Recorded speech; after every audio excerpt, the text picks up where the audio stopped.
Nasirin town committee पकाचांग जे ward number 2 ते GDA counsellor जे फोत थियण खां पोइ अॼु ॿीहर चूंड थी रही आहे।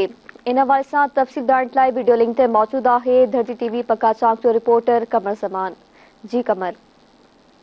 जी बिल्कुल, टाउन कमेटी पकाचांग जे वार्ड नंबर 2 में अॼु ॿीहर इलेक्शन आहे। जीडीए उम्मीदवार कामयाब जो उम्मीदवार हुयो अमानत अली चांग, उन जे फोत थियण खां पोइ अॼु ॿीहर इलेक्शन थी रही आहे, जंहिंमें जीडीए जमाते इस्लामी ऐं पीपल्स पार्टी मदे मुक़ाबिल आहिनि। अव्हां खे ॿुधाईंदो हलां त वोटरनि जी जेका तादाद आहे 3581 आहे, जंहिंमें मर्द हज़रात आहिनि 1876 वोटर आहिनि ऐं लेडीज़ जेका आहे 1705 वोटर आहिनि। ऐं तव्हांखे ॿुधाईंदो हलां पोलिंग बूथ जेका आहिनि उन में 4 क़ाइमु कया विया आहिनि, जंहिंमें 2 पोलिंग स्टेशनूं आहिनि। हाजी हुसैन शाह, अज़ीज़दीन आराई ऐं सिक्योरिटी जे हवाले खे अव्हांखे ॿुधाईंदो हलां त 1 ASP ऐं 2 DSP समेत 120 पुलिस एहलकार जेके आहिनि सो ड्यूटी सरअंजाम ॾेई रहिया आहिनि ऐं रेंजर्स जी जेका नफ़री आहे उहा तैनात कई वई आहे। जी